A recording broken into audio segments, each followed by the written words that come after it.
पैसा बरस रहा है, पैसा आसानी से आ रहा है, पैसा हर तरफ से आ रहा है, हर डायरेक्शन से आ रहा है, मेरे पास तो बहुत ज्यादा आ रहा है, मैं तो हर रोज कमा रहा हूँ, दिन रात कमा रहा हूँ, मैं सो रहा हूँ तब भी कमा रहा हूँ। नर्वसनेस आपको भी होती है, मुझे भी होती है। कई बार हम कुछ प्रेजेंट कर रहे होते हैं तो नर्वसनेस हो जाती है। कहते हैं भाषा सीखने में 3 साल लगते हैं, लेकिन कहाँ बोलना है, कैसे बोलना है और क्या बोलना है वो सीखने में जिंदगी लग जाती है। बैक स्टेज पे जब हम लोग होते हैं तो अपना डर हटाने के लिए, नर्वसनेस हटाने के लिए we jump, we celebrate, we shout, we scream, we say yes I can do it. और problem is not that people are bad communicator, problem is that people are not trained in communication. तो मेरे एक teacher कहते थे, आप में से कोई भी कमजोर नहीं है किसी भी चीज में। हमारे साथ हैं रघुनाथ तो किस बात की चिंता, शरण में रख दिया अब माथ तो किस बात की चिंता। चिंता क्यों करें? कम्युनिकेशन स्किल सीख ले मेरे भाई, लेकिन कोई नहीं सीखेगा। 90% लोग नहीं सीखेंगे। क्यों नहीं सीखेंगे? क्योंकि गरीब मानसिकता हावी आ जाएगी। कौन सी गरीब मानसिकता? यार इसके तो पैसे लेंगे ये ट्रेनर्स, न खाने की चिंता न पीने की चिंता, मिल रहा है ना खाना इतने सालों से, न सोने की चिंता न उठ जगने की चिंता, मिल रहा है ना सब कुछ इतनी सालों से। इसको करने के चक्कर में क्या खो रहा हूं? कई बार होता है कि गोल के चक्कर में आप अपनी फैमिली खो देते हो, कई बार ये होता है कि गोल के चक्कर में आप अपनी हेल्थ खो देते हो, कई बार आप गोल के चक्कर में रिलेशन खो देते हो, आपकी टीम खो देते हो, कई बार आपके कस्टमर खो देते हो, कस्टमर से गलत बात कर लेते हो और कई सारी चीजें हो जाती है। तुम्हारा लोन जो तुम्हारा कैंसर है, फाइनेंशियल कैंसर मैं बोलूंगा, लोन या कम पैसा होना, ये फाइनेंशियल बीमारी मान लीजिए। जो फाइनेंशियल बीमारी है वो इसलिए क्योंकि तुमने फाइनेंशियल सही प्रोसेस फॉलो नहीं किया। और प्रॉब्लम ये है, और जो अमीर मानसिकता वाला होगा ना, वो कहना यार मजा आ गया, आगे से फिर करना है, अरे पैसा कहां से देखेंगे यार, करेंगे अरेंज, इसके लिए तो करेंगे। Hello guys, welcome to Wisdom Whispers with Abhishek Mittal. Law of attraction, motivation, इन दोनों को कड़ी को जोड़ने के लिए हमें चाहिए कम्युनिकेशन, और इनके ऊपर भी बात बहुत ज़रूरी है। लॉ ऑफ अट्रैक्शन के ऊपर मैनिफेस्टेशन की बात करते हैं, पैसे की बात करते हैं, पैसे कैसे अट्रैक्ट करें। तो आज हमारे साथ हैं कोच BSR, हम सब उनको कोच BSR के नाम से जानते हैं। हम बात कर रहे हैं भूपेंद्र जी की, जो कि एक रिनॉन्ड मोटिवेशनल स्पीकर है। हम सब ने उनको कहीं ना कहीं सुन रखा होगा। तो let's welcome Bhupendra ji to the show. Bhupendra ji, welcome to the show. Thank you so much, Abhishek ji. Thank you, and I'm so happy to be with you today, and I'm sure audience will also get some value. बिल्कुल, यही हमारा motive है। Correct. कि कुछ आपसे हम सीखें और कुछ आगे ऑडियंस तक पहुंचाए। बहुत सारे लोगों ने शायद आपके बहुत सारे शोज अटेंड कर रखे होंगे जो आप वर्कशॉप्स लेते हैं, बट उसके अलावा भी बहुत कुछ और भी है आपके लाइफ में और आपसे सीखने के लिए। तो हमने कहा क्यों नहीं एक आपके साथ बैठा जाए और बात करी जाए इसी के बारे में। जरूर जरूर जरूर। एक सबसे इम्पोर्टेंट जो टॉपिक है ना सर, वो है कि आजकल कम्युनिकेशंस, राइट। हम लोग देखते हैं कि कम्युनिकेशंस पे इतना ज़्यादा फोकस किया जाता है और कहीं ना कहीं पर हम वहीं पर लैग कर जाते हैं। एंड मैं बहुत क्लियर कर देना चाहता हूँ अपनी ऑडियंस को, कम्युनिकेशंस का मतलब इंग्लिश लैंग्वेज नहीं होता। तो बिकॉज लोग कम्युनिकेशंस के बोलते साथ ही सोचते हैं कि इंग्लिश परफेक्ट होनी चाहिए, but that is not so. आपको देखा है मैंने कि जहाँ पे आप ट्रेन कर रहे होते हैं public speaking to improve the communication of people, right. तो क्या ऐसी कोई ट्रिक्स है या क्या ऐसा है जो लोगों को ध्यान देना चाहिए while they are preparing for being a good communicator?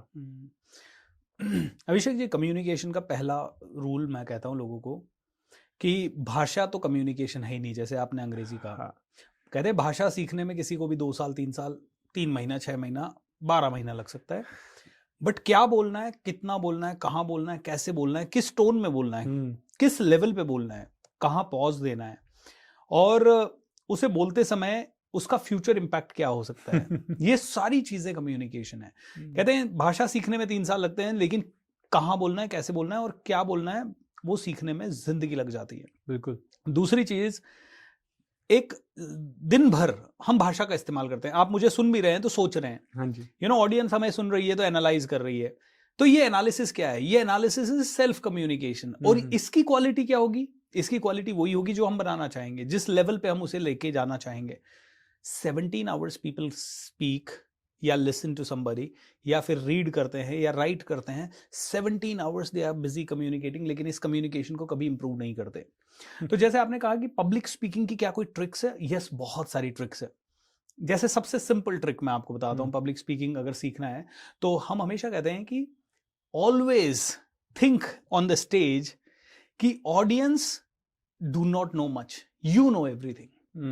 अब आप कहोगे ऐसा कैसे सोच सकते हैं हम? ऑडियंस तो बहुत कुछ जानती है। यस, अभी हमारा पॉडकास्ट देख रही है, ऑडियंस बहुत कुछ जानती है। इसका मतलब नहीं है कि ऑडियंस सच में कुछ नहीं जानती, इसका मतलब ये है कि इस समय मैं बात कर रहा हूं यार, इस समय ये मेरा जोन है, इस समय मेरा जोन है, तो मुझे अपना बेस्ट देना है और मुझे जो आता है वो मुझे बेस्ट देना है। अगर कोई मुझे सुन रहा है तो वो शायद नहीं जानता इसीलिए सुन रहा है, या जानता भी है तो मुझे अप्रिशिएट करने के लिए सुन रहा है। So audience are your friend, ये पहली ट्रिक है। हम लोग जब भी स्टेज पे जाते हैं कई बार नर्वसनेस होती है, आज मैंने हजारों टॉक्स दिए हैं, 10-10 हजार लोगों की गैदरिंग को एक एक बार में एड्रेस किया है, ऑनलाइन तो मैंने लाख लोगों को ऑलमोस्ट एक घंटे के अंदर एड्रेस किया है। इतने लोगों को एड्रेस करने के बावजूद भी आज मैं कई बार स्टेज पे जाता हूँ, नर्वस हो जाता हूँ, क्योंकि ऐसा लगता है कि यार क्या बात करेंगे, अरे नया ऑडियंस है। जैसे अभी recently I was in Nepal, अब इंडिया में तो आप बात कर रहे हो इतनी बड़ी ऑडियंस है, नेपाल में आई हैड अराउंड 1500-1600 लोगों का audience, and Nepali culture, Nepali भाषा, कहीं मैं कुछ बोलूं और वो उनको ऑफेंसिव ना लग जाए, will they be able to understand my English, my Hindi that fluently, उनमें से कई लोगों को समझ नहीं आया, तो ये मन में सवाल चलते हैं। जब ऐसी चीज होती है तो दूसरी चीज हम लोग करते हैं। पहली चीज, ऑडियंस इज योर फ्रेंड, क्योंकि audience is there to listen to you. आदमी आपको सुन रहा है मतलब दे आर योर फ्रेंड, अगर वो आपको 5 मिनट के लिए सुन रहे हैं, दे आर योर फ्रेंड। दूसरी चीज, take lot of physical actions. You know, backstage पे जब हम लोग होते हैं तो अपना डर हटाने के लिए, नर्वसनेस हटाने के लिए, we jump, we celebrate, you know, we shout, we scream, we say yes I can do it. और उसके बाद जब स्टेज पे जाते हैं तो पूरी एनर्जी के साथ जाते हैं। कहते हैं कि यू नो, मोशन से ही इमोशन बनता है। तो जब मैं उस मोशन में हूं जहां मैं एनर्जी के साथ जा रहा हूं, जहां मैं बहुत ज्यादा कॉन्फिडेंट हूं, though I am not confident inside, लेकिन I am faking the confidence. और जैसे जैसे मेरी बॉडी अच्छे से मूव करने लगती है, I am able to smile, I am able to connect with audience. और फिर शुरुआत के तीसरी चीज मैं आपको बताता हूं, जब भी हम स्टेज पे जाते हैं तो हम 3 चीजें करते हैं। पहली चीज, हम लोग ऑडियंस को कहते हैं आर यू ऑल ओके, तो ऑडियंस रिस्पॉन्ड करती है, ठीक है, yes. Are you feeling great, yes. 4 सवाल अपने माइंड में रख लो, are you feeling great, yes. Are you excited, yes. जैसे ही मैंने ये बोला, ऑडियंस रिप्लाई करेगी। अब ऑडियंस ने 4 बार मेरे क्वेश्चंस को रिप्लाई कर दिया, तो मैं भी कंफर्टेबल हो जाता हूं, वो भी कंफर्टेबल हो जाते हैं, उनको लगता है यार ये आदमी हमारे जैसा ही है, ठीक है। दूसरी चीज, जब हम स्टेज पे जाते हैं तो हम उनको हाई फाइव वगैरह देते हैं। चलिए, मैं जब बोलूं 1 2 3, अपने पड़ोसी को बोल दीजिए आप जबरदस्त हैं, यू रॉक। एंड वो लोग ये जब करते हैं तो दे गेट एंगेज्ड। और फिर मैं कहता हूं give a high five to your neighbour, चलो लेट्स स्टार्ट। तीसरी चीज, ऑलमोस्ट हर मोटिवेशनल स्पीकर, हर बड़े स्पीकर को आपने करता हुआ देखा होगा, they also use music, either spiritual or Bollywood और हॉलीवुड और व्हाटएवर। वो म्यूजिक से क्या होता है कि अगर वो 2 मिनट का भी म्यूजिक है, मान लीजिए मैंने कहा हाई फाइव करो और तब तक म्यूजिक चला दिया, म्यूजिक का रिलेशन लोगों के साथ क्या है कि अरे music mean something very good, तो सबकॉन्शियसली मैसेज आ जाता है सब कुछ बहुत बढ़िया हो रहा है, मेरे हिसाब से हो रहा है। Music releases their happy emotions. जब एवरीबडी इज हैप्पी तो वो गार्ड्स नीचे हो जाते हैं, ओके, कि वो जजमेंट वाला गार्ड होता है ना, वो हट जाता है। एंड लास्ट चीज, जिस भी जगह पे जा रहे हो वहां का लोकल कुछ भी बोल दो। जैसे अगर मैं नेपाल में था तो मैंने कहा विस्तारे विस्तारे मैं नेपाली सीख रहा हूँ, तो विस्तारे विस्तारे मतलब धीरे धीरे। तो अब ये जब बोला तो वो कनेक्ट हो गए लोग, उनको अच्छा लगता है, अरे हाँ हाँ सब हंसेंगे। So communication is all about building rapport. आज मैं आपसे बात कर रहा हूँ और आपसे बात करते समय मैं आपसे हाय हेलो आपके साथ स्माइल करूंगा, एंड आपने कुछ बोला तो उसे अप्रिशिएट करूंगा, आपको हाई फाइव दूंगा, तो you will automatically feel good with me. और एक बार आप और मैं फ्रेंड की तरह हो गए, आपने मुझे जज करना बंद कर दिया, फिर you get into the acceptance mode. तो ये कम्युनिकेशन के कुछ चीजें हैं। Problem is not that people are bad communicator, problem is that people are not trained in communication. तो मेरे एक टीचर कहते थे, आप में से कोई भी कमजोर नहीं है किसी भी चीज में। ये कम्युनिकेशन की बात नहीं, सभी चीजों की बात है। मैं पैसा कमाने में कमजोर नहीं हूं, मैं बिलियनर बनने में कमजोर नहीं हूं, मैं चांद पे जाना या एस्ट्रोनॉट भी हूं, मैं सब कुछ हूं मैं, बस मैं ट्रेंड नहीं हूं उस चीज में। कोई ट्रेंड है, जो ट्रेंड है वो एस्ट्रोनॉमी वगैरह करके वो अंतरिक्ष में बैठा हुआ होगा, जो ट्रेंड है वो बिलियनर है, जो ट्रेंड नहीं है वो 1000 में भी स्ट्रगल कर रहा है। So it's the matter of training. I am a trained communicator. And आपको बिलीव नहीं होगा, एक बहुत गोल्डन चीज बोल रहा हूं, सारे ऑडियंसेस ध्यान से सुनिएगा। कई बार पूरी जिंदगी हम सोचते हैं मैं लेस कॉन्फिडेंट हूं, जबकि आपका ये प्रॉब्लम ना 1 2 3 4 6 महीने की ट्रेनिंग से और प्रैक्टिस से, ट्रेनिंग से भी इंपॉर्टेंट प्रैक्टिस, 1 घंटे की ट्रेनिंग 10 घंटे की प्रैक्टिस मिनिमम, अगर ये आपने कर लिया 6 महीने के अंदर, आप दुनिया के सबसे कॉन्फिडेंट व्यक्ति होंगे। लेकिन आदमी ये 6 महीने थोड़ा सा पैसा और थोड़ा सा मेहनत करना नहीं चाहता, तो जिंदगी भर एक बोझ लेके घूमता रहता है कि यार मैं तो अच्छा कम्युनिकेटर नहीं हूं। एक बहुत अच्छी कहानी यहाँ पे है। बिल्कुल। एक लेडी या एक जेंटलमैन ट्रेन में चढ़े और उनके पास है ना बहुत पुराना सा एक बक्सा था जिसमें बहुत सारी किताबें या उनके बिलोंगिंग्स थे, सोना चांदी था। अब वो ट्रेन में चढ़ गए और ट्रेन में चढ़ने के बाद वो सर के ऊपर लेके उसको घूम रहे हैं। ठीक है, अब सर को ऊपर लेके घूम रहे हैं, तो किसी ने कहा भाई सीट के नीचे रखो, बोले नहीं मैं नहीं रख सकता। और फिर थोड़ी देर बाद कहे यार थकावट हो रही है, ओ माय गॉड, अरे भाई सामान नीचे रख दे, नहीं मैं नहीं करूंगा। ये ही लोगों के साथ है, लोग अपना जो प्रॉब्लम है उसे सर पे लेके घूम रहे हैं, उसको उतारने में इंटरेस्टेड नहीं है, क्योंकि उसको उतारने के लिए उनको लग रहा है अरे नीचे झुकना पड़ेगा, सीट के नीचे रखना पड़ेगा, कोई और चुरा ना दे। मेरे भाई थोड़ा सा पैसा, थोड़ी सी एनर्जी और थोड़ा सा फोकस, थोड़ा सा डिसिप्लिन, अगर ये 4 चीजों का तड़का लगा दिया तो आप में से हर एक इंसान उस बर्डन से जिंदगी भर के लिए मुक्त हो जाएगा। जैसे छोटे छोटे बर्डन, पैसा कमाना नहीं आ रहा, पैसा बहुत मुश्किल से आ रहा है, पैसा ही नहीं है, अरे कहाँ पैसा नहीं है, पैसा ही पैसा बरस रहा है। मैं तो कह रहा हूँ पैसा बरसता है। मैं लॉ ऑफ अट्रैक्शन सिखाता हूँ तो मैं लोगों को वही कहता हूँ कि जो बोलना है वो बोलो। वो क्यों बोल रहे हो कि जो नहीं बोलना, नहीं चाहते, जो चाहते ही नहीं हो। पैसा बरस रहा है, पैसा आसानी से आ रहा है, पैसा हर तरफ से आ रहा है, हर डायरेक्शन से आ रहा है, मेरे पास तो बहुत ज्यादा आ रहा है, मैं तो हर रोज कमा रहा हूँ, दिन रात कमा रहा हूँ, मैं सो रहा हूँ तब भी कमा रहा हूँ, जाग रहा हूँ। ये मैंने 2018 में बोलना शुरू किया था, जब मैं चारों तरफ से पैसे की प्रॉब्लम से घिरा हुआ था। और मैं आपको ऑनेस्टली बोलना चाहूंगा, तब से भगवान की कृपा से आज तक मुझे ऑलमोस्ट हर डे अच्छा पैसा आया है। एक भी दिन का गैप नहीं हुआ, न होली न दिवाली, न काम किया तो न काम नहीं किया तो, कभी ऐसा नहीं हुआ कि अकाउंट में पैसा नहीं आया हो। एवरी सिंगल डे, चाहे 1000 रुपए आया हो, चाहे 500 रुपए आया हो, एंड दिस इज मैजिकल। बिल्कुल। तो अपने बर्डन को नीचे उतार दो, enjoy the train journey। नहीं बिल्कुल, मतलब मैं तो इससे रिलेट कर पाता हूँ क्योंकि मैं बहुत सारे स्टूडेंट से भी कनेक्ट करता हूँ जब मैं कॉलेजेस में जाता हूँ। और मैं अपनी कहानी भी है, जब मैं भी स्कूल में था, पब्लिक स्पीकिंग से डर लगता था, वो तब मालूम चला जब स्टेज पे गए। उससे पहले तो लगता है यार मैं तो फोड़ दूंगा, करेक्ट, वही होता है। जब पहली बार स्टेज पे गए, आगे ऑडियंस देखी, तो बच्चों को देखा, तो ऐसा लगा यार मैं तो सब भूल गया, और वहीं से वापस उतर गए स्टेज से नीचे। अब उसकी जो एक टेक्निक मैंने सीखी है, वो जो एक एडिशन मैं कर सकता हूँ जी, ऑडियंस में 1 या 2 फैमिलियर चेहरे ढूंढ लो 100%, और उनसे पहले बात कर लो, और उनको बता दो भाई मैं जब बोलूंगा ना मेरे से आई कांटेक्ट कर लियो और स्माइल कर दियो, बस। इतना चाहिए होता है, कॉन्फिडेंस लाने के लिए इतना चाहिए होता है। और जैसे आपने कहा ना, नर्वसनेस आपको भी होती है, मुझे भी होती है। कई बार हम कुछ प्रेजेंट कर रहे होते हैं तो नर्वसनेस हो जाती है कि नई ऑडियंस है, बट हाँ वहां पे आपने स्टार्ट करने से पहले 1-2 बंदों से बात कर ली ना, तो आपका सारा का सारा कॉन्फिडेंस वापस आ जाता है। क्योंकि आपको पता है यार इस बंदे को तो मैं जानता हूँ, अभी 2 मिनट पहले ही तो मैंने इससे बात करी है। करेक्ट है ना। तो बहुत ही इंटरेस्टिंग था। मैंने कहा उसमें एक एडिशन में अपना कर सकता हूँ कि अच्छा, कम्युनिकेशन में बहुत अच्छा ट्रिक है। अभी आपने जो बात करी मनी की, तो magic of thinking rich, right, आपकी बेस्ट सेलिंग बुक है। और हम सबको पैसा चाहिए, किसको नहीं चाहिए। और जैसा आपने कहा ना कि सोचना ही है कि मेरे पास बहुत पैसा है, हर तरफ से आ रहा है, ये फोन मेरे लिए पैसा है, ये जीवन मेरे लिए पैसा है। तो इसी के आगे बात करते हैं। आप अपनी बुक के बारे में कुछ बताएं कि जो मैजिक ऑफ थिंकिंग रिच है, वो आपने क्यों लिखी पहले तो, करेक्ट, राइट, और उससे हमें क्या फायदा हो सकता है। मैं आपको बैक स्टोरी देता हूँ। कोविड चल रहा था और कोविड में ऑल ऑफ अ सडन सारे ट्रेनर्स हमारे जैसे बहुत अच्छा ग्रो किए। एंड जब 6 महीने हमारी अच्छी ग्रोथ हुई, उसके बाद 6 महीने बाद ना थोड़ा दुख भी हुआ मुझे, क्योंकि काफी लोग मर रहे थे, काफी लोगों के घरों में ट्रेजेडीज हो रही थी, and we were getting happy, अरे पैसा आ गया, राइट। तो ऑल ऑफ अ सडन एक डिजायर आया कि यार what can I do for people.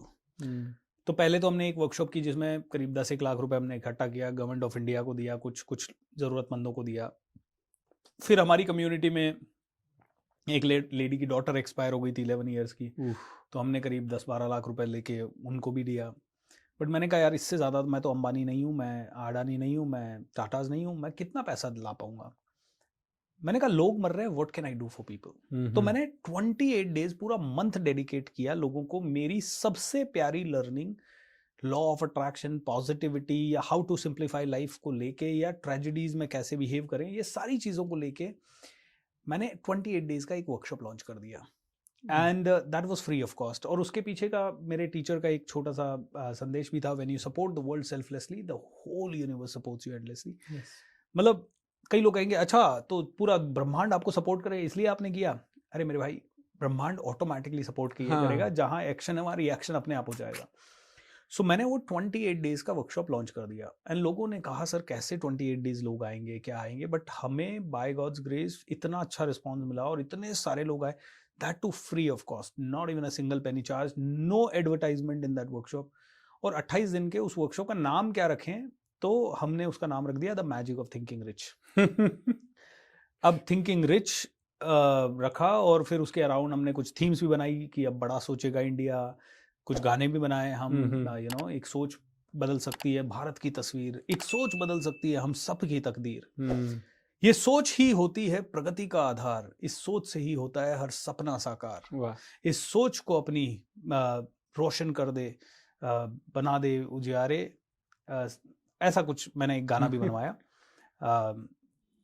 तो बड़ा अच्छा हुआ, वो गाना भी थोड़ा हिट हुआ हमारी ऑडियंस में, हमारे लोगों के बीच में। और वो उस वर्कशॉप का इतना प्यार मिला और इतने लोग वेंटिलेटर से बाहर आए, इतने लोगों ने अपनी जिंदगी को नेक्स्ट लेवल पे ले गए, हमें प्यारे से प्यारे फीडबैक आए और जल्दी ही लोगों ने कहा दूसरा सीजन करो, फिर तीसरा सीजन करो, फिर चौथा। हमने 7 सीजन आज तक किए और हर सीजन में 1 करोड़ रुपए से ज्यादा हमने खर्च किया फ्री ऑफ कॉस्ट करने में लोगों को। और फिर किसी ने कहा सर ये पॉपुलर हो गया है तो अब इसके ऊपर किताब लिख दो, तो फिर मैंने किताब लिख दी। उस वर्कशॉप के बहुत सारी चीज़ों में से एक चीज़ मैं लोगों को बताना चाहूँगा। देखिए, आपका ब्रेन जो है यही अल्टीमेट है। आज आपकी ज़िंदगी में जो भी प्रॉब्लम है, आप भले कितना कह दो उस आदमी ने किया, उस इंसान के कारण हुआ, पैसे नहीं है, मार्केट बहुत गंदा है, कंपटीशन बहुत है, आप जो भी धंधा कर रहे हो उसमें कोई ना कोई बहुत अच्छा कमा रहा है, उस धंधे में कोई ना कोई बहुत ज़्यादा ग्रो कर रहा है, ओवर ग्रोथ कर रहा है, कोई अरबों खरबों कर रहा है, कोई आदमी देश चला रहा है और आप कह रहे हो मुझसे घर भी नहीं चलाया जाएगा। How can you say that? इसका मतलब तो प्रॉब्लम आपके ब्रेन में है। आपका ब्रेन इतना कमजोर है कि वो कह रहा है मैं तो घर भी नहीं चला सकता। आपका ब्रेन इतना कमजोर है, यार मेरा तो 10 लाख का लोन हो गया, मैं कैसे उतारूंगा, कैसे उतारूंगा, कैसे उतारूंगा। तुम चिंता पे फोकस कर रहे हो, वो क्रिएशन पे फोकस कर रहा है। तुम कंप्लेनिंग पे फोकस कर रहे हो, ये भी बुरा, ये भी बुरा, घर वालों का सपोर्ट नहीं, दोस्तों का सपोर्ट नहीं, हेल्थ अच्छी नहीं, गवर्नमेंट अच्छी नहीं, ये नहीं अच्छा, और वो आदमी क्रिएशन पे फोकस कर रहा है। सो कंप्लेन से क्रिएशन की ओर मोड़ना, you know, that is what we really focus on this workshop। और आदमी कंप्लेन करेगा कोविड बहुत है, कोविड में मैं मर रहा हूँ, कोविड बहुत दिक्कत वाला कर रहा है, मेरा तो बिजनेस लॉस हो गया। तुम कंप्लेन की जगह क्रिएशन में फोकस करो ना, अरे ये तो बहुत अच्छा है, जो हुआ अच्छा हुआ, चलो मैं घर तो बैठा, शायद मेरे को भी बुरा हो सकता था, मेरी भी जान जा सकती थी, लेकिन I M surviving, how wonderful, भगवान ने एक और दिन दिया है, हाउ वंडरफुल। तो हम लोग वहाँ पे एक ही चीज़ बताते हैं, सिंपल करो अपनी जिंदगी को। तो मैं कहता हूँ चिंता चिता समान है, आपने सुनाई है। तो एक बहुत ही प्यारा सा भजन है इसके ऊपर, लगे हमारे साथ हैं रघुनाथ तो किस बात की चिंता, शरण में रख दिया अब माथ तो किस बात की चिंता। चिंता क्यों करें, करनी क्यों है चिंता? चिंता से मेरा होगा क्या? मैं ये नहीं कहूंगा कि मुझे चिंता नहीं होती, आई एम ऑनेस्ट, राइट। लेकिन हाँ, जैसे ही चिंता हुई ये रिमाइंडर आ जाता है मुझे, यार मेरे साथ रघुनाथ है, भगवान है, परमात्मा है, ये पूरा ब्रह्मांड है, मुझे सांस दे रहा है वो मेरे साथ है, मुझे खाना दे रहा है वो मेरे साथ है, और मैं चिंता करने बैठा हूं कि यार मेरा क्या होगा, मेरा जो होगा बहुत अच्छा होगा। जैसे ये रिमाइंडर आता है ना, आई बाउंस बैक। जैसे ही कभी कभी हो जाता है लाइफ में कि बिजनेस अच्छा नहीं चल रहा है या फैमिली में कुछ डिस्टर्बेंस है, हेल्थ डिस्टर्ब हो गई है, तो 2 घंटे 4 घंटे या कभी कभी 1 दिन के जोन में आप चले जाते हो जहां बहुत टेंशन होती है कि क्या होगा आगे, because we are all human. आप नहीं भी हो, डर रहे हो, तो आपके आसपास वाले ऐसा मुंह लेके लटका के घूमेंगे कि वो डरा देंगे आपको, अरे यार ये हो गया। लेकिन उसी समय अगर आपने अपने आप को ऐसे रिमाइंडर्स कि यार हाउ वंडरफुल, मेरे साथ तो कुछ हुआ ही नहीं। मैं आपको बताता हूँ, 1 साल के अंदर मेरे पास 2 गाड़ियां थी, तो दोनों के एक्सीडेंट हुए। और दोनों के जब एक्सीडेंट हुए, मैंने अपने माइंड को इस लेवल पे ट्रेन कर रखा है कि इधर एक्सीडेंट हुआ और उधर मेरे मुंह से निकला हाउ वंडरफुल। हाउ वंडरफुल का मतलब ये है कि मेरे साथ और भी बुरा हो सकता था यार। ऐसा नहीं कि बहुत अच्छा हुआ, और भी बुरा हो जाता तो। गाड़ी में खर्चा जो भी आया, अच्छा खासा खर्चा आया, बट गाड़ी से किसी और को लग जाती तो हाउ वंडरफुल भगवान ने नहीं लगवाई, Yes. हाउ वंडरफुल मैं सेफ था, हाउ वंडरफुल मेरी गाड़ी रिपेयर हो सकती है, हाउ वंडरफुल कि इतना भी बड़ा खर्चा नहीं हो कि जो मैं अफोर्ड नहीं कर सकता, हाउ वंडरफुल कि मेरे आसपास जहाँ झगड़ा हुआ या जहाँ गाड़ी को चोट लगी वहां पे कोई ना कोई मेरी सपोर्ट के लिए था। बिल्कुल। How wonderful. So how wonderful, मतलब मैंने अपने आप को इस लेवल पे ट्रेन किया है भगवान की कृपा से, मेरे टीचर्स की कृपा से, कि जैसे ही कुछ बुरा हुआ मुंह से निकलेगा हाउ वंडरफुल। और फिर वापस से ऐसा होगा कि कभी आप वापस से लॉस याद आएगा, फिर लॉस याद आएगा तो थोड़ा 15-20 मिनट अपसेट हो जाओगे, लेकिन जैसे ही आपको रियलाइजेशन हो हाउ वंडरफुल। सो मैं लोगों को एक ही चीज कहता हूं, देखिए क्रिएट योर एनवायरनमेंट इन सच अ वे कि आपका एनवायरनमेंट आपको डल ना होने दे। बिल्कुल। आज मेरी जिंदगी में भले कितनी भी प्रॉब्लम्स हो, लेकिन मेरा एनवायरनमेंट ऐसा क्रिएट कर लिया है मैंने कि मुझे चाह के भी ना चाहते हुए भी ये रिमाइंडर्स बार बार आते हैं, हाउ वंडरफुल हमारे साथ है रघुनाथ, तो किस बात की चिंता। और वास्तव में कितनी प्योर चीज है, न खाने की चिंता न पीने की चिंता, मिल रहा है ना खाना इतने सालों से, न सोने की चिंता न उठ जगने की चिंता, मिल रहा है ना सब कुछ इतनी सालों से। यही तो हम लोग समझ नहीं पाते। कई बार हम कहते हैं यार मेरे साथ सब कुछ बुरा हुआ। भाई क्या बुरा हुआ? तुम खा रहे हो, जी रहे हो, तुम्हारे अंग है तुम्हारे शरीर पे। एब्सोल्युटली। क्या बुरा हुआ? कुछ बुरा नहीं हुआ। और यहाँ पे एक और रिमाइंडर जो हमें इस तरह की कई सारी सिचुएशन में मुझे बहुत हेल्प करता है, बिजनेस की सिचुएशन हो चाहे कुछ भी हो, जिसकी लागी रे लगन भगवान में, उसका दिया भी जलेगा तूफान में।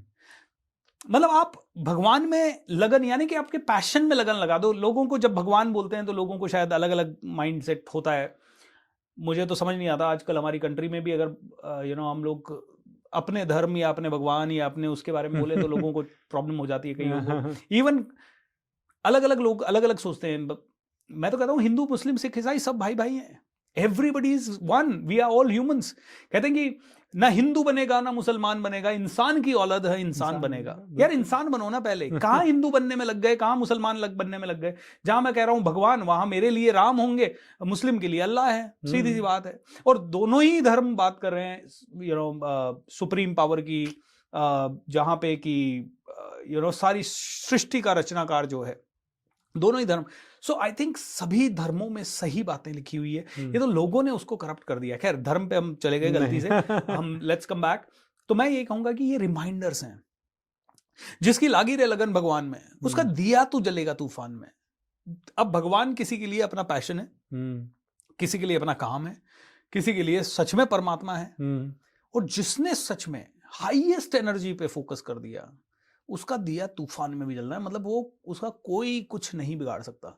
जाको राके साइयां मार सके ना कोई।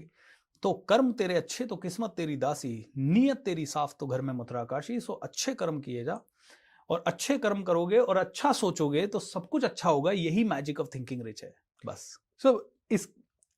अब हर कोई जूझ रहा है कि अच्छा मेरे पास पैसा होना चाहिए, बट हर किसी के पास तो आता नहीं है। करेक्ट। तो वो लोग जिनके पास नहीं आता वो ये सोचते हैं यार भगवान नहीं दे रहा मुझको। तो उस सोच को बदलने के लिए कोई ट्रिक्स है, कोई टेक्निक है जिसके थ्रू हम लोगों को कह सकते हैं कि नहीं आप ये करो तो आप देखोगे कि चमत्कार होगा? हजारों चीजों से चमत्कार होता है, लेकिन सबसे पहले राइट अंडरस्टैंडिंग होनी चाहिए। हाँ जी। मैं कहूँ यार मेरा पेट कम नहीं हो रहा, मेरा पेट कम नहीं हो रहा, मेरा पेट कम नहीं हो रहा। अब मुझे बताइए, पेट कम करना है ये सोच के पेट कम होगा, या जिम जाके एक्सरसाइज करने से पेट कम होगा? जिम जाके कुछ काम करना पड़ेगा। मतलब मुझे भागना पड़ेगा, दौड़ना पड़ेगा, मुझे योगा प्राणायाम कुछ तो करना पड़ेगा जिससे मेरा पेट कम होगा, राइट?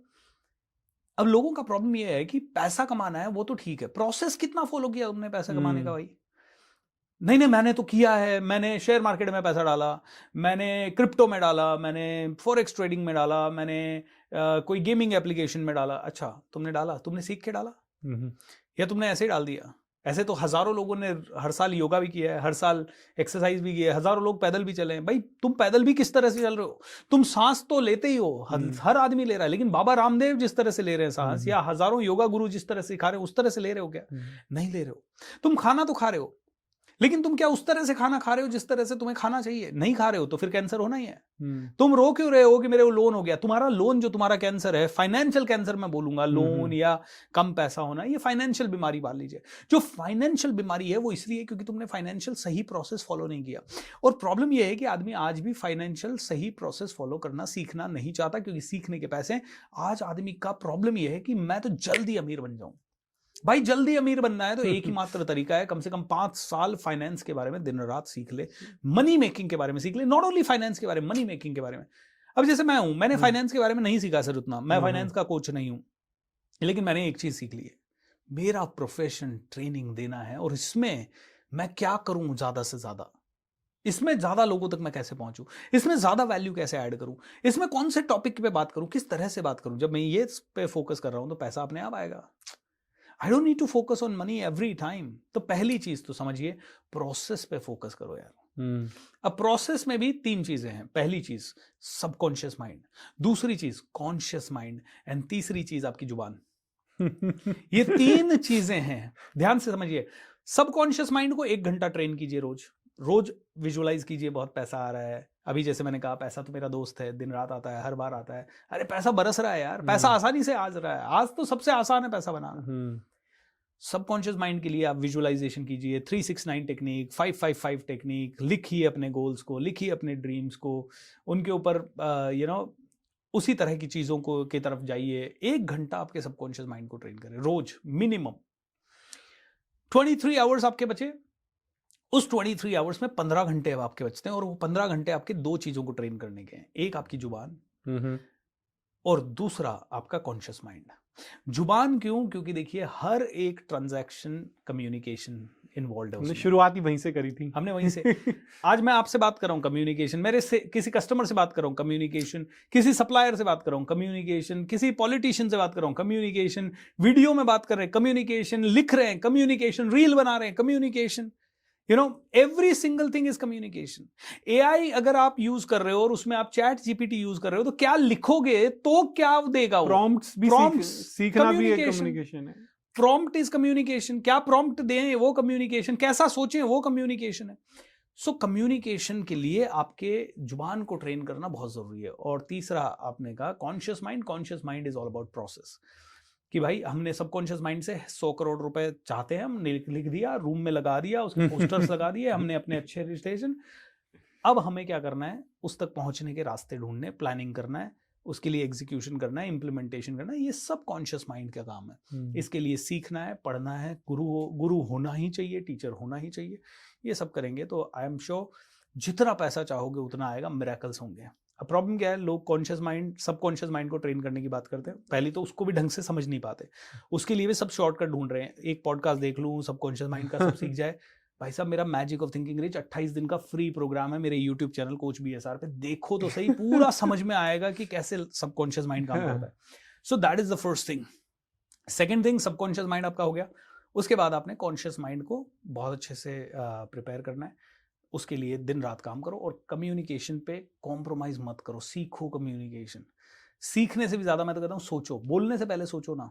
सर एक और चीज है जो अभी हम 2025 स्टार्ट करा है, अब मैं कहूँगा स्टार्ट किया है, already sitting in February, but 1 महीना कब निकल गया पता नहीं चला। गोल सेटिंग करनी होती है हम लोगों को जी, है ना जी। जब हम बात कर रहे हैं कि जैसे आपने कहा magic of thinking rich, magic of thinking rich कोई जादू तो है नहीं, है ना, तो उसके लिए भी गोल सेटिंग करनी पड़ेगी आपको। तो ये गोल सेटिंग का बेस्ट तरीका क्या है जो मुझे एक अच्छे करियर की तरह ले जाए, या एक अच्छी लाइफ की तरफ ले जाए, या अच्छे रिलेशनशिप की तरफ ले जाए? वाओ, ये तो सब लोगों को अग्री करना पड़ेगा कि जिस आदमी के पास गोल नहीं है वो गोल है वो जीरो है ठीक है। तो गोल क्यों चाहिए? बिना गोल के हम कहाँ पहुंचेंगे? वहां जहां दुनिया हमें ले जा रही है। जहां हमारे पास गोल है तो हम वहां पहुंचेंगे जहां हम जाना चाहते हैं।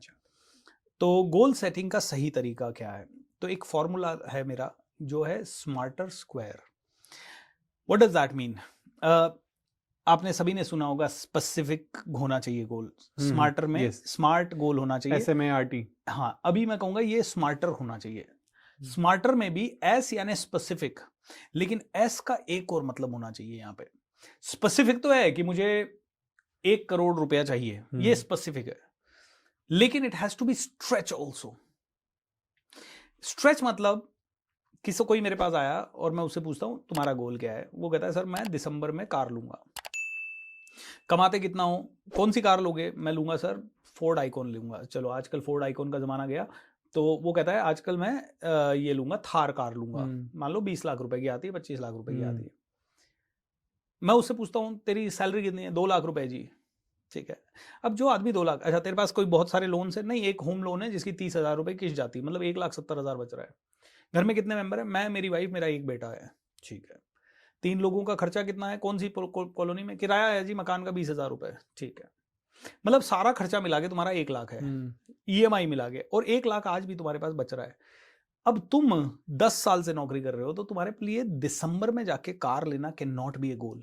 बिल्कुल, ये तो मतलब आज ले सकते हो तुम, डिसीजन है ये तो तुम्हारा कि भाई मेरे पास पैसा पड़ा है, मेरे को बैंक लोन दे देगा, नहीं तो मेरे पास सेविंग पड़ी है, ये पड़ा है।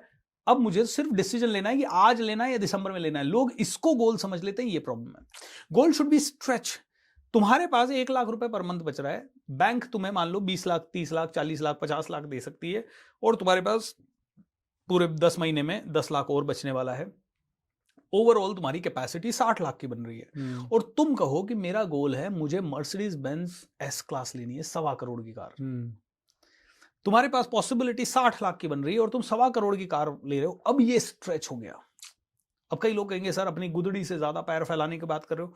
भाई साहब, गोल वो ही होना चाहिए जो तुम्हें थोड़ा डरा रहा है। अगर तुम्हें डरा नहीं रहा है, तुम्हें झकझोर नहीं रहा है, तुम्हें अपने टोज पे खड़ा नहीं कर रहा है, तो वो गोल तुम्हारा सबसे छोटा गोल है।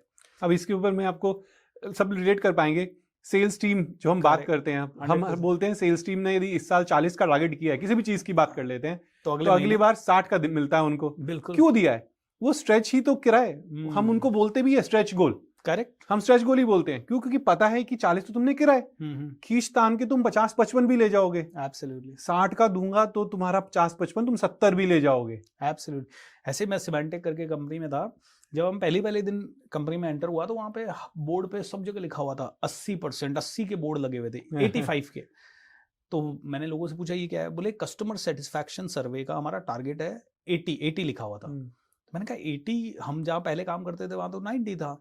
बोले नहीं यार, यहाँ जो हम प्रोडक्ट है ना वहाँ 70 के आसपास ही आता है, 80 बड़ा टारगेट है। ठीक है, जहां वो लगा हुआ था पूरे फ्लोर पे 80, आई थिंक 2 महीने भी नहीं हुए, सारे के सारे एजेंट्स 80 को क्रॉस करने लगे। 2-3 महीने बाद वहां लगा हुआ था 85। 6 महीने बाद सभी लोग 85 क्रॉस करने लगे। जब मैं वहां से निकला, मैं उस कंपनी से रिजाइन किया, उसके 1 महीने बाद मुझे खबर आई कि अभी कस्टमर सेटिस्फैक्शन सर्वे स्कोर का टारगेट हो गया 90। मैंने कहा 90 कैसे होगा? और 2 महीने बाद खबर आती सारे एजेंट उसे अचीव कर रहे हैं। हाँ, अब कई लोग कहेंगे सर 100 लिख देंगे तो 100 अचीव होगा, पता नहीं, बट स्ट्रेच गोल काम करता है फॉर श्योर, बिल्कुल करता है। सो S यानी स्मार्ट, एंड S यानी स्पेसिफिक एंड स्ट्रेच, पहला तो। दूसरा M यानी मेजरेबल। एक तो ठीक है कि भाई मेरा गोल है 1 करोड़ है, मैं 1 करोड़ तक पहुंचा कि नहीं पहुंचा, लेकिन मेजरेबल के साथ साथ it should be mindful also. Mindful कि मैं इसको करने के चक्कर में क्या खो रहा हूं। कई बार होता है कि गोल के चक्कर में आप अपनी फैमिली खो देते हो। बिल्कुल। कई बार ये होता है कि गोल के चक्कर में आप अपनी हेल्थ खो देते हो। कई बार आप गोल के चक्कर में रिलेशन खो देते हो, आपकी टीम खो देते हो, कई बार आपके कस्टमर खो देते हो, कस्टमर से गलत बात कर लेते हो, और कई सारी चीजें हो जाती है। So you should be mindful while achieving the goal. अगर आपका माइंडफुलनेस है नहीं है तो ये गोल ही नहीं है। ठीक है, तीसरा मैं कहता हूं A, achievable and actionable. Achievable है कि नहीं है कि हाँ भाई 1 करोड़ रुपया कमा सकता है कोई भी आदमी, लेकिन आपने गोल सेट कर रखा मैं 15 दिन में कमाना चाहता हूँ सब। आपके पास अभी आप जॉब में हो, आपके पास 10,000 की सैलरी आ रही है, 25,000 की सैलरी आ रही है, और आप कह रहे हो इस 1 साल में मैं 1 करोड़ कमाऊंगा। तुम्हारा कोई बिजनेस प्लान नहीं, तुम्हारे पास कोई तरीका नहीं, तुमने कोई लॉटरी का टिकट नहीं खरीदा, कुछ नहीं हुआ, तो फिर कैसे हुआ? एक जोक है, एक लल्लू राम जी थे, और लल्लू राम जी भगवान की प्रार्थना कर रहे थे, भगवान इस साल मेरा लॉटरी का टिकट निकल जाए, भगवान लॉटरी का टिकट निकल जाए। 5 साल तक वो रोज तपस्या कर रहे थे, और भयंकर एक दिन तो भूख हड़ताल पे बैठ गए। तो भोलेनाथ बड़े प्रसन्न हुए, और उसको 2 चांटे लगाए उसके सामने आके। बोले क्यों चांटा क्यों मारा? मेरी लॉटरी। बोले लॉटरी तो ले ले भाई, लॉटरी खरीद तो ले तू पहले। तो अल्टीमेटली क्या होता है कि आदमी अचीवेबल गोल रखता नहीं है कि मैं तो बस, जितने भी लोग हमारी वर्कशॉप में आते हैं हम उनसे पूछते हैं 5 साल में कहाँ पहुंचोगे, मिलियनर बनना है, ट्रिलियनर बनना है, ऑलराइट, और उनके पास लिखा हुआ भी है मैं 20 करोड़ कमाना चाहता हूँ, मैं 100 करोड़। भाई करेगा कैसे? अचीवेबल ही नहीं है तेरा गोल। और अचीवेबल के साथ साथ कई बार अचीवेबल है, फॉर एग्जाम्पल अगले 1 महीने में 5 किलो वेट कम करना अचीवेबल है, लेकिन दूसरा एक्शनेबल है कि नहीं है? क्योंकि मेरे अगर हर रोज सुबह 5 बजे से लेकर रात को 12 बजे तक मेरी वर्कशॉप है अगले 15-20 दिन 25 दिन के लिए, और लास्ट के 5 दिन मेरे को काम करने को मिल रहा है, तो मैं मोटिवेशन में गोल तो सेट कर दिया इस साल इस महीने में 5 किलो वेट कम करूंगा, लेकिन मैं 25 दिन उस पर एक्शन ही नहीं ले पा रहा हूं। So is it achievable, is it actionable? ठीक है, SMAR, realistic and rewarding. Realistic मतलब मैं हूं तो ट्रेनर और मैं गोल सेट कर रहा हूं अंबानी बनने का।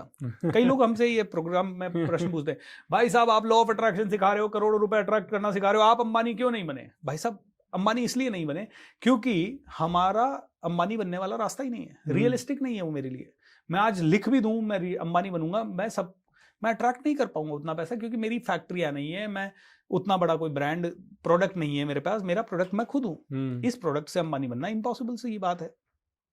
तो कहते हैं रियलिस्टिक होना चाहिए और साथ में रिवॉर्डिंग भी होना चाहिए, कि पता लगा कि आज मैं ट्रेनर हूं, मेरा गोल था कि मुझे 1000 लोगों का सेशन करना है। एक समय था जब सोचते थे 1000 लोगों का सेशन हो जाए मजा आ जाए, लेकिन जब वो 1000 लोगों का सेशन किया तो उसका रिवॉर्ड भी मिला। क्या रिवॉर्ड मिला? लोगों ने ऑटोग्राफ लिए, लोग वेल विशर्स बने, एक सेटिस्फैक्शन हुआ, परिवार को अच्छा लगा, दोस्तों को अच्छा लगा, सोसाइटी में इज्जत बनी। तो ये एक्स्ट्रा रिवॉर्ड भी होने चाहिए। अगर ये एक्स्ट्रा रिवॉर्ड अगर आपके गोल के हैं तो आपको और मजा आएगा। सो कहते हैं कि ये सारी चीजें जब आप लिखोगे, मेरे रिवॉर्ड्स क्या क्या होंगे, other than what I want, 1 crore कमाने के बाद के रिवॉर्ड्स क्या क्या होंगे, रियलिस्टिक है क्या, अचीवेबल है क्या, T time bound and T tangible. Okay, time bound 3 तारीख तक होगा, 3 महीने में होगा, 6 महीने में होगा।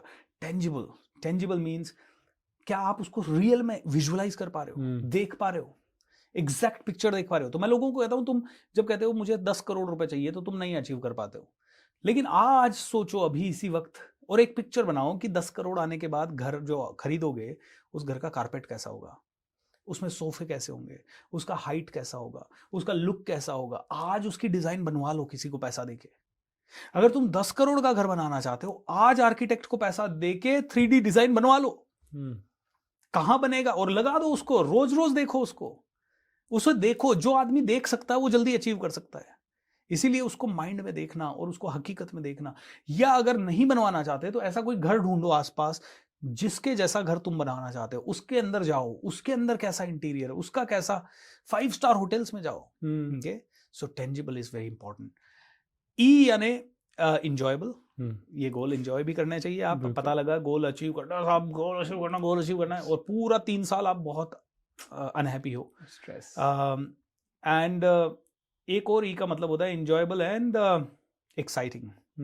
M I excited about it? Every day जब मैं इस गोल के बारे में सीखूं, सोचूं, तो मुझे अंदर से ऑटोमेटिकली खिंचाव सा लगे। ऐसा नहीं होना चाहिए कि गोल है यार, अब सुबह उठूं कि नहीं उठूं यार। जैसे होता है ना, नौकरी सबको करनी है, लेकिन हर रोज मंडे आते ही बोलते यार आज फिर जाना है क्या। अरे भाई, मंडे को ही तुम्हारे गोल पूरे होने वाले हैं और सैटरडे को आदमी खुश हो जाता है, हुर्रे अब कल जाना नहीं है संडे को। अरे भाई, संडे को तुम खुश क्यों हो रहे हो? संडे पे तुम्हारा गोल पूरा नहीं होने वाला, मंडे से ही होगा। तो it should be exciting, it should be enjoyable, and last star is your goal right for yourself, your humanity, for the world, for India. कोई आदमी मान लीजिए तस्करी कर रहा है और गोल बना रहा है, कोई आदमी बहुत कुछ अच्छा करना चाहता है, जीव सेवा कर रहा है, गायों को घास खिला रहा है और फिर अपने एक रेस्टोरेंट के अंदर मांस भी बेच रहा है। सो आई ऑलवेज फील कि गोल वो होना चाहिए जो आपकी आत्मा को संतुष्ट करे। It should feel right. And last चीज, जब आप उसे अचीव कर लें तो you should feel refreshed, you should feel like doing more, not doing less. You should not feel at the end of the day exhausted कि अरे यार इस गोल को अचीव करने में तो लंका लग गई, अब तो मैं कुछ कर ही नहीं सकता। तो इट शुड बी रिफ्रेशिंग, मतलब जैसे ही वो गोल अचीव हुआ ना, your energy, you should not feel tired. कई बार ऐसा होता है कि मैं सुबह टायर्ड होता हूँ, मेरा सेशन चल रहा होता है, मैं कई बार लोग कहते हैं सर आप तो इतने दिनों से सेशन ले रहे हो, you are feeling so tired, और आज तो पहाड़ जैसा सेशन है, सुबह 10 बजे से रात को 11 बजे तक है, कैसे करोगे? और मैं जब वो सेशन करता हूँ ना तो रात को 11 बजे मुझे इतनी एनर्जी फील होती है कि मैं मतलब 2-3 दिन और सेशन कर लूँ। अभी जब नेपाल का मेरा सेशन था लास्ट वीक, उसके पहले हम बैक टू बैक मेरे सेशंस चल रहे थे इंडिया में भी। एक रात पहले सोया नहीं था, किसी कारणवश जिस दिन सेशन था उसी दिन सुबह की फ़्लाइट लेनी पड़ी एंड फ़्लाइट लेट हो गई 2 घंटा। जब नेपाल पहुंचा तो मैं एयरपोर्ट से उतर के सीधा सेशन में, and I was feeling so low in my energy, क्योंकि 4-5 दिन से बिल्कुल नींद नहीं हुई थी, कुंभ का मेला और ये सब चल रहा था और residential session and all. But जैसे ही मैं स्टेज पे चढ़ा मेरी एनर्जी ऐसे बढ़ने लगी। So it is more refreshing to achieve that goal sometimes. So ये स्मार्टर स्क्वायर है। अगर आप में से कोई भी इसको ध्यान से देखेंगे, इसके ऊपर मेरे यूट्यूब चैनल पे मैंने गोल सेटिंग कोच BSR आप सर्च करोगे तो 2 वीडियोस बने हुए हैं, डिटेल में बने हुए हैं। आप इन वीडियोस को ढंग से देखो, आई एम श्योर ये स्मार्टर स्क्वायर फॉर्मूला जो भी इंसान फॉलो करेगा उसका गोल 1000% अचीव होने के चांसेस रहेंगे। बिल्कुल, क्योंकि जो आपने इससे कहा ना लास्ट रिफ्रेशिंग होना चाहिए आपको। हम जब भी देखते हैं गोल्स अचीव करने के बाद, जी, मैं सबसे बेस्ट एग्जांपल क्रिकेट का, राइट, हम जब कोई गेम जीतते हैं तो like the jump, because it's not कि यार मैं तो थक गया इस पूरे स्कोर कार्ड को चेज करते हुए, नहीं, मतलब उसके बाद तो वो एक नई रिफ्रेशमेंट आ जाती है कि यार अब तो नेक्स्ट मैच में और क्या करेंगे देखते हैं। वो फोड़ते हैं। True, it should be refreshing. आपकी सबसे बड़ी मैनिफेस्टेशन, वो सबसे बड़ी भी नहीं, सबसे फर्स्ट मैनिफेस्टेशन क्या थी? मैनिफेस्टेशन पे मेरा बिलीफ बहुत हाई है, क्योंकि मैं हमेशा ये देखता हूँ, सोचता हूँ और बिलीव करता हूँ कि मैं एक कदम चलूंगा ना तो यूनिवर्स 99 कदम मेरे लिए चलेगा ही चलेगा। और यही हो रहा है आज आपको और मुझे लग सकता है कि यार हमने कुछ किया है, लेकिन जो हम करना चाह रहे हैं ना वो ही पहला कदम जो हमने लिया था, वो ही कदम कई और लोगों ने लिया, उनके साथ नहीं हुआ, हमारे साथ क्यों हुआ? 2 रीजन से हुआ। एक तो मैंने कदम उठाया, और दूसरा कदम उठा के यूनिवर्स के 99 स्टेप्स पे मैंने यकीन किया कि यूनिवर्स चलेगा ही चलेगा मेरे लिए। कहते हैं कि अगर आप 17 सेकंड तक एक विचार को कॉन्स्टेंटली सोचो पॉजिटिव तरीके से एंड फील करो आपके हृदय में, और उसी को आप अपने माइंड में उसकी पॉजिटिव छवि बनाओ 17 सेकंड्स, तो ये पूरा ब्रह्मांड 2000 घंटे का काम आपके लिए बैकग्राउंड में कर चुका होता है। 17 seconds of pure thought equals to 2000 action hours. और अगर इसी को आपने 34 सेकंड कर दिया तो it is equivalent to 20,000 action hours in the background. मैं 4000 सोच रहा था। नहीं 10 टाइम्स। ओके। और कहते हैं, ये मैं नहीं कह रहा हूं, अब्राहम हिक्स कहते हैं कि अगर आपने इसी को इवन डबल कर दिया 34 सेकंड से 68 सेकंड्स तक आप ले गए आपके एक मैनिफेस्टेशन को, विजुअलाइजेशन को, फीलिंग को, जो कि एक ह्यूमन के लिए बहुत बहुत मुश्किल होता है, क्योंकि आप 68 सेकंड्स तक it is very difficult for you to think only one thing, क्योंकि आपके थॉट्स आते रहते हैं कंटिन्यूअसली। एंड अगर वो कर दिया तो universe is working for you in the background for 2 lakh action hours, मतलब 2 लाख घंटे का काम यूनिवर्स कर देता है। शायद इसी के कारण क्या होता है कि कुछ कुछ लोगों के मैनिफेस्टेशन बहुत जल्दी पूरे हो जाते हैं और कुछ कुछ लोगों को उसमें स्ट्रगल होती है। तो मेरा सबसे पहला मैनिफेस्टेशन जो आपने पूछा, एग्जैक्टली तो मुझे याद नहीं है, लेकिन हजारों मैनिफेस्टेशन मेरे हुए हैं।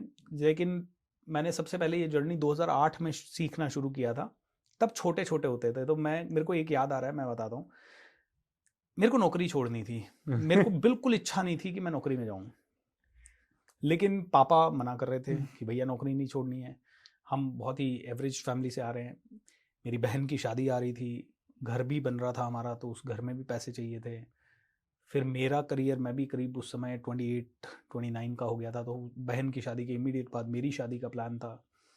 तो ये इतने सारे खर्चे लाइंड अप थे, तो पिताजी घबरा गए थे, तो उन्होंने तो मना कर दिया। एक मिडिल क्लास फैमिली में कोई अग्री नहीं कर सकता कि आप जॉब छोड़ें। मम्मी पापा भाई बहन सब अग्री नहीं कर रहे। दोस्तों से पूछा, दोस्त अग्री नहीं कर रहे। सिर्फ मेरे जो टीचर्स थे जिनसे मैं सीख रहा था, वो कह रहे थे कि तेरे अंदर पोटेंशियल है, कर ले, ज़्यादा मत सोच। तो जॉब जाने की अब इच्छा नहीं होती थी, कंपनी जाने की इच्छा नहीं।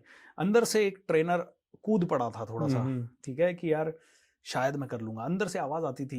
मेरे टीचर्स मुझसे सवाल पूछते थे कि क्या तुझे इतना लगता है कि तू जॉब में जितना कमा रहा है, पूरे महीने खुद के लिए मेहनत करेगा तो 10,000 भी नहीं कमा पाएगा, तेरे खर्चे जितने उतना भी नहीं। और अंदर से हर बार आवाज़ आती थी यस। और फिर मोटिवेशनल कहानियाँ सुनते थे। विल्मा रुडोल्फ, पोलियो था उसके बाद भी उसने हिस्ट्री रच दी। अरुणिमा सिन्हा पाँव कटने के बाद भी एवरेस्ट चली गई, ऐसी कहानियाँ सुनते थे। तो एक दिन बड़ा अपसेट था मैं। सुबह के 11 बजे के आसपास थे, मेरी नाइट शिफ्ट्स होती थी ऑफिस में, और सुबह के 11 बजे मैं कहीं गया था किसी काम से। वापस आते समय मैं अपनी रेड कलर की होंडा बाइक थी मेरे पास, उस पर मैं जा रहा था और मेरे आंखों से आंसू गिर रहे थे। भगवान, मुझे नहीं जाना एक भी दिन ऑफिस। मैं क्या करूं, मुझे रास्ता दिखाओ, मुझे यूनिवर्स सिग्नल दो। मैं हमेशा इस चीज में बिलीव करता हूं कि ब्रह्मांड आपको सिग्नल देता है। मुझे सिग्नल दो, universe give me some signal that I am doing right. And मेरी आंखों से आंसू टपक रहे हैं और यूनिवर्स से मैंने रिक्वेस्ट किया, मुझे कोई सिग्नल दो। आंखें बंद की, चलती बाइक पे आंखें बंद करके खोली बस। इतनी देर में मेरा फोन बजा। हाय भूपेंद्र दिस साइड। मैंने कहा 3 दिन का कॉर्पोरेट ट्रेनिंग प्रोग्राम है, करोगे? और तब तक मैं ट्रेनर भी नहीं था, बस मैंने तो एक प्रोफाइल बना के कहीं पे डाला था। और फोन आ गया मेरे को, 3 दिन का ट्रेनिंग। मैंने कहा 3 दिन का training, corporate training. And corporate training करना मेरे लिए, मैं तो कभी ट्रेनर था ही नहीं, उसके पहले मैंने एक भी ट्रेनिंग नहीं की थी। सीधा 3 दिन का ट्रेनिंग प्रोग्राम आ गया। और क्रेडिट स्विस करके कंपनी थी, उसके अंदर मेरा 3 दिन का ट्रेनिंग प्रोग्राम हो गया। And I felt like it is a miracle.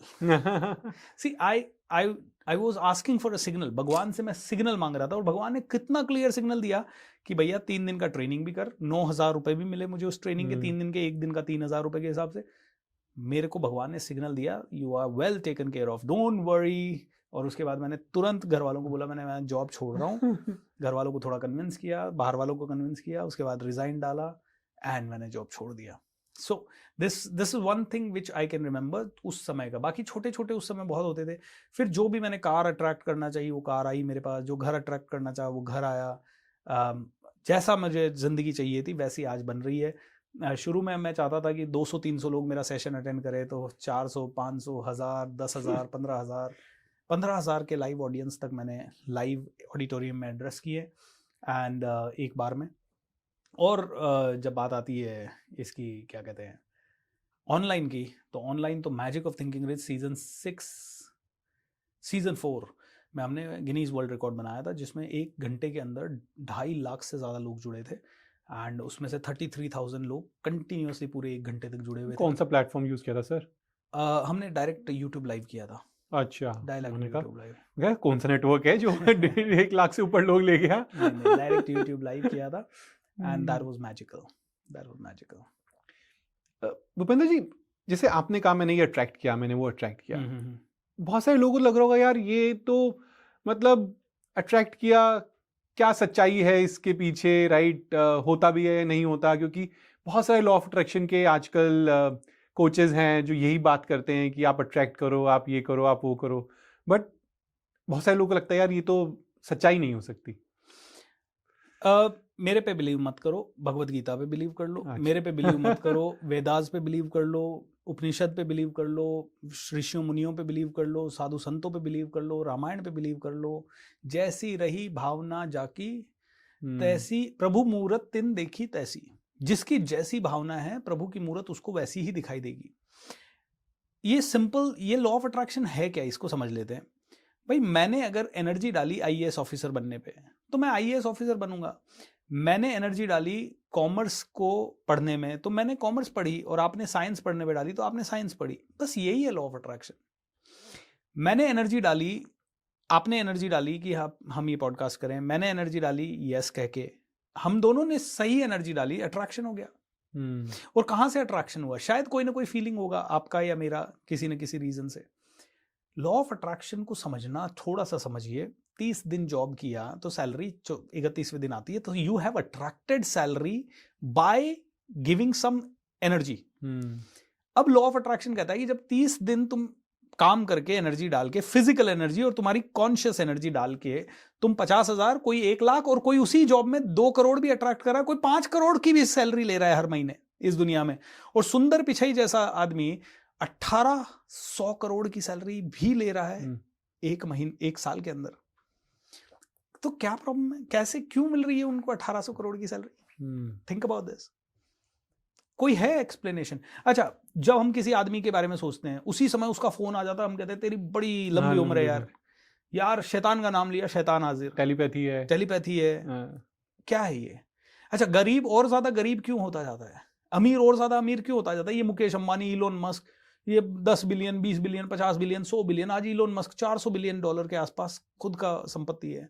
Donald Trump अमीर हुए जा रहे हैं, नरेंद्र मोदी, ये अमीर और अमीर क्यों हुए जाते हैं? क्योंकि इनके दिन भर एनर्जी चलती रहती है, और अमीर, और एक रीजन जिसके कारण गरीब आदमी बहुत गरीब होता है, ये एक मिडिल क्लास बहुत ज़्यादा सफ़र करता है, वो ये है, मिडिल क्लास के किसी भी आदमी को मैं कहूँगा ना, ये करो ये करो ये करो, at the end of the day वो कहेगा यार यहाँ खर्चा हो गया, यहाँ खर्चा हो गया, यहाँ खर्चा हो गया, खर्चा खर्चा खर्चा खर्चा खर्चा।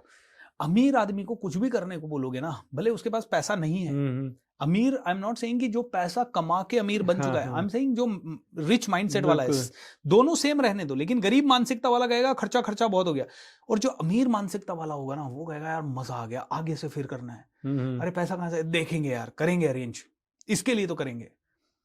जब मैं सीखने के लिए गया था पहली बार, तो मैं और मेरा एक दोस्त गया, 7,500 रुपए का कोर्स था, मैंने कहा ये तो मैं करूंगा।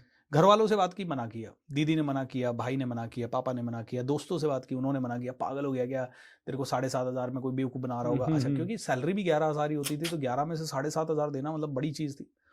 पापा वगैरह सबने मना किया, मेरे दोस्त के भी घर वालों ने मना किया, उसने कहा मुझे तो नहीं करना कोई कोर्स। मैंने कहा नहीं यार ये तो मैं करूंगा। उसने कहा ये तो बहुत बहुत एक्सपेंसिव है। तो मिडिल क्लास आदमी कोई भी अपॉर्चुनिटी देखेगा वो कहेगा बहुत एक्सपेंसिव है। अभी हमने इस कम्युनिकेशन, इस पॉडकास्ट में बात की, पब्लिक स्पीकिंग सीख ले मेरे भाई, 18 घंटे तेरे रोज काम आ रही है। कम्युनिकेशन स्किल सीख ले मेरे भाई, लेकिन कोई नहीं सीखेगा, 90% लोग नहीं सीखेंगे, नहीं, ठीक है। क्यों नहीं सीखेंगे? क्योंकि गरीब मानसिकता हावी आ जाएगी। कौन सी गरीब मानसिकता? यार इसके तो पैसे लेंगे ये ट्रेनर्स, भाई मेरे से मत सीखो, ऑनलाइन सीखो। भाई खुद दिन रात किताबें लाके, ऑडियोज लाके, टेप्स लाके घर में सीखो, इंटरनेट से सीखो, बिना किसी के सीखो। मुझे नहीं पता कहां से सीखो, कम से कम सस्ते से सस्ता ट्रेनर ढूंढ के सीखो, लेकिन नहीं करेंगे क्योंकि ढूंढने में भी जो एनर्जी लगानी वो नहीं लगानी है। अरे यार 2 घंटे हो गए ढूंढते हुए, कोई मिल ही नहीं रहा, बस इतना सही 2 घंटे। मैं कहता हूं 2 घंटे क्यों, 200 घंटे क्यों नहीं ढूंढा? आदमी न पैसे की एनर्जी लगाना चाहता है, न टाइम की एनर्जी लगाना चाहता है, न मेहनत करना चाहता है, न हार्डवर्क करना चाहता है, न बहुत ज़्यादा उसमें उसके बारे में बात करना चाहता है। और मेरे जैसा कोई बात करे तो उसको सुनना नहीं चाहता, क्योंकि ये सुनना बोरिंग है, ये सुनना बोरिंग है। यहाँ शीला बदनाम हुई, मुन्नी जवान हुई, ये सुनने में आदमी पूरा दिन लगा देगा, एक ही गाने को 500 बार सुनेगा। अरे भाई मेरे, एंटरटेनमेंट से एजुकेशन की तरफ आ जा, क्योंकि तुम्हारे और सफल लोगों में एकमात्र डिफरेंस है कि वो ट्रेंड है और तुम ट्रेंड नहीं हो। वो पैसा कमाना जानना सीख चुके हैं, तुम नहीं सीख पाए हो, इतना ही फर्क है। तो मैं लोगों को एक ही चीज़ कहता हूँ, भाई साहब सुनिए, अगर आप में से किसी को भी अपनी ज़िंदगी को बदलना है तो make sure that each and every one of you believe this principle. Majority of the mediocre people, वो लोग एक ही चीज़ सोचते हैं, खर्चा बहुत हो गया, टाइम बहुत लगने वाला है, हम नहीं करेंगे। और जो अमीर मानसिकता का व्यक्ति होता है वो कहता है मैं तो करूँगा, यही चीज़ मुझे आगे ले जाएगी। जैसे कम्युनिकेशन की बात हमने स्टार्टिंग में करी थी ना, तो जैसे अभी आपने कहा कि सीखो, लोगों को लगता है यार ये तो मैं बोलने की बात में क्यों सीखूं, बोलना तो मुझे आता है, भाषा आती है, बिल्कुल, मैं बोलना क्यों सीखूं? वहां पर हम लोग फंस जाते हैं एक सर्कल में कि यार ये तो, और बहुत इंपॉर्टेंट चीज है, आपने कहा 17 घंटे दिन में से हम बोल रहे हैं, कम्युनिकेशन कर रहे हैं, तो उसको सीखने में क्या दिक्कत है? चलिए ये बहुत अच्छा आपने सवाल किया, और इसका मैं कंफ्यूजन लोगों का क्लियर कर देता हूं। ध्यान से सुनिएगा। आपने मुझसे पूछा, सपोज आपने मुझसे पूछा एक सवाल कि आपका नेपाल का इवेंट कैसा रहा, ठीक है, 1 मिनट के लिए पूछिए आप। बीसा सर, आपका नेपाल का इवेंट कैसा रहा? अब पहला तरीका, नेपाल का इवेंट, अरे बहुत अच्छा रहा नेपाल का इवेंट। मैं नेपाल गया, वहाँ पे 1500 लोगों का था, ऑडिटोरियम वगैरह अच्छा था, ऑर्गेनाइजर्स ने बहुत अच्छा ऑर्गेनाइज किया, ठीक ठाक पैसे भी मिले, और नेपाल थोड़ा घूम भी लिए, पशुपतिनाथ मंदिर के दर्शन भी कर लिए और वापस आ गए। पहला chapter over. This is not communication skill, ये सिर्फ है आपको भाषा आती है और आपने भाषा का इस्तेमाल करके बता दिया। दूसरा तरीका, ओ नेपाल सब पूछो मत, नेपाल के सारा मजा आ गया, मतलब इट वाज माइंड बॉगलिंग। मैं आपको बताता हूँ, मतलब एक तरह से फुल ऑफ एडवेंचर, एंड जो एनर्जी रही ऑडियंस की, 1500 लोगों का हॉल फुल था, क्या एनर्जी थी, और पूरी तरफ मेरी ब्रांडिंग। मैं जब वहां घुसा तो जबरदस्त वेलकम, और पूरे। अब ये दूसरा तरीका, कौन सा ज्यादा एक्साइटिंग है? मैं सुनूंगा भी और आपके साथ एंगेज भी होऊंगा। पहले वाला क्या था, वो वन वे था, मैंने आपसे पूछा, आपने बता दिया, मुझे कुछ याद रहेगा या नहीं रहेगा मुझे नहीं पता। अब इसमें हर चीज मुझे याद रहेगी कि ये बोला था उन्होंने, और ये ऐसा उनको अच्छा लगा था। Absolutely. मेरे भी स्माइल क्योंकि आई। इसमें फीलिंग है, बिल्कुल। एंगेजमेंट है। अब तीसरा तरीका, मैं सुबह 7 बजे फ्लाइट में चढ़ा एंड चढ़ने के बाद अचानक से अनाउंसमेंट होता है, फ्लाइट आपकी 45 मिनट्स लेट है और मेरा इवेंट है वहाँ 11 बजे। इधर दिल की धड़कनें तेज हो रही है, शिट अब क्या होगा, मैं टाइम पे पहुंच पाऊंगा नहीं पहुंच पाऊंगा। I was praying to God, यार भगवान कैसे भी पहुंचा दे। थोड़ी देर बाद अनाउंसमेंट होता है, फ्लाइट आधे घंटा और लेट उड़ेगी। पसीने निकल गए मेरे। उधर से नेपाल वालों के फोन आ रहे हैं, सर 1500 लोग मेरा वेट कर रहे हैं, सबसे पैसा लिया हुआ है एंड अरेंजमेंट हुआ है, अगर मैं टाइम पे नहीं पहुंच पाऊंगा तो क्या होगा। एंड उसके बाद तीसरा अनाउंसमेंट होता है, फ्लाइट आधे घंटे और लेट उड़ेगी। I give up, I was almost in the tears. भगवान से प्रे किया, भगवान थोड़ा सा इवेंट लेट हो जाए, किसी भी तरह से हो जाए, और फ्लाइट उड़ी और 11:30 बजे मैं वहाँ नेपाल पहुंचा। फटाक से ऑडिटोरियम में भागे, 11 बजे का इवेंट था, लेकिन मैं वहाँ 12:15 पहुंचा। लेकिन तब तक ऑर्गेनाइजर्स ने सब कुछ मैनेज कर दिया। जब मैं एंटर हुआ तो बहुत खचाखच भरा हुआ हॉल, चारों तरफ मेरे पोस्टर्स लगे हुए हैं, this and that, and with lot of pomp and show, and बहुत ही जबरदस्त तालियों की गड़गड़ाहट के बीच में I went on the stage. मेरा बहुत शानदार स्वागत हुआ और उसके बाद जो मैंने एनर्जी लिफ्ट की, अब ये हो गया स्टोरी टेलिंग मोड। यहाँ पे मैंने पहले लो से शुरू किया, अब ये है कम्युनिकेशन। लोगों को ये नहीं समझ में आता। लोग कहते हैं इंश्योरेंस ले लो, मैं इंश्योरेंस बेचता हूँ साहब, मैं इंश्योरेंस बेचता हूँ, आप खरीद लो, इंश्योरेंस आपके परिवार के लिए जरूरी है सर। सर आपसे 2 मिनट का समय चाहिए, अच्छा क्या करोगे? सर मैं इंश्योरेंस सेल्स करता हूँ। भाई तूने इसी जगह पे तूने तेरा दिमाग खराब कर दिया। कौन खरीदना चाहता? कोई खरीदना नहीं चाहता। लेकिन अगर तुमने उनसे हेलो सर कैसे हैं आप, हाउ आर यू डूइंग, अच्छा अरे सर बहुत अच्छा लग रहे हैं, बहुत पावरफुल है, और फिर आपने उनसे पूछा क्या करते हैं सर, मैं ये करता हूँ, अच्छा आप क्या करते हैं सर? सर मैं इंश्योरेंस सेक्टर में काम करता हूँ और मेरा एक ही काम है, हजारों लोगों की जिंदगियां बचाना। अरे वाह, वेरी नाइस। ये एक अलग कम्युनिकेशन हो गया। I think communication is a heart. इसको लोगों ने अगर इग्नोर किया तो लोग बहुत मिजरेबल जिंदगी जीने वाले हैं। मैं तो प्रोडक्ट हूँ कम्युनिकेशन का। मैं तो एक ही चीज जानता हूँ कि 99% लोगों को जिनको मैंने सफल देखा है, दे आर मास्टर कम्युनिकेटर्स। भले वो कम बोलते हो, भले वो इंट्रोवर्ट हो, लेकिन जब भी वो बोलते हैं तोल मोल के बोलते हैं और बहुत जबरदस्त समझदारी के साथ बोलते हैं। कम बोलो लेकिन वो बोलो जो जबरदस्त हो। बिल्कुल बिल्कुल भूपेंद्र जी, थैंक्स अ लॉट। बहुत सारी स्टोरीज आपने बताई हम लोगों को और बहुत कुछ सीखने को मिला आपसे। आई होप कि लोग ये देख रहे हो और वो सोचे कि हाँ, कम्युनिकेशन पे मुझे ट्रेनिंग चाहिए। और किसी से भी चाहिए। बहुत सारी ट्रेनिंग्स तो फ्री अवेलेबल है आजकल यूट्यूब पे, कहीं पर भी जाओ मगर सीखो, फोकस करो। और हाँ, attracting money is not a difficult task. आपको उसके लिए एक्शन भी करना है, आप ही को करना है। 101%। मैं जाते जाते लोगों को यही कहूँगा, देखिए दोस्तों, एक ज़िंदगी है और इस एक ज़िंदगी में ना हज़ारों लोग मिलेंगे। I always say one thing, always value people. Ego में मत आओ और हम्बल होके सीखो, क्योंकि पता नहीं किस रूप में तुमको नारायण मिल जाएगा। निर्मल मन के दर्पण में तू प्रेम का दर्शन पाएगा। मैं हमेशा ये बिलीव करता हूँ कि आज आप जैसे नारायण, आप जैसे प्रभु के थ्रू मुझे हज़ारों और नारायण मिल रहे हैं। और आज अगर मुझे ये ईगो हो जाए कि भूपेंद्र ने जो किया है वो उसने किया, नहीं, मेरे टीचर्स के कारण है, मेरे पेरेंट्स के कारण है। आज तक मैं जितने भी लोगों से मिला उन सभी के सहयोग के कारण है। मेरे पहले पार्टिसिपेंट, दूसरे पार्टिसिपेंट, चौथे पार्टिसिपेंट, 5वें पार्टिसिपेंट, मेरी अकेले की कोई औकात नहीं है। इसलिए हम्बल रहो। आज पॉम्प एंड शो में लोग डूबे हुए हैं कि यार बस गाड़ियाँ होनी चाहिए बड़ी बड़ी, मेरे चारों तरफ बाउंसर्स चलने चाहिए और कोई मेरे को छू ना पाए, और ईगो में मैं ये सारी फोटो वोटो वीडियो डालूं, वो सब डालिए। लेकिन ह्यूमैनिटी जो है वो बहुत इंपॉर्टेंट है। सो ह्यूमिलिटी के साथ बिल्कुल हम्बल रहते हुए अपनी ज़िंदगी को जियो एंड बस सबकी वैल्यू करो एंड अपनी वैल्यू सबसे ज़्यादा करो। खुद ही कहते हैं ना, खुद ही को कर बुलंद इतना कि हर तकदीर से पहले खुदा बंदे से ये चाहे कि पूछे कि बता तेरी रज़ा क्या है। तो अपने आप को भी बुलंद करो और दूसरों को भी आगे बढ़ने दो। Thank you, thanks a lot Bhupendra ji. Thank you Abhishek ji, and really appreciate, lots of love. Thank you.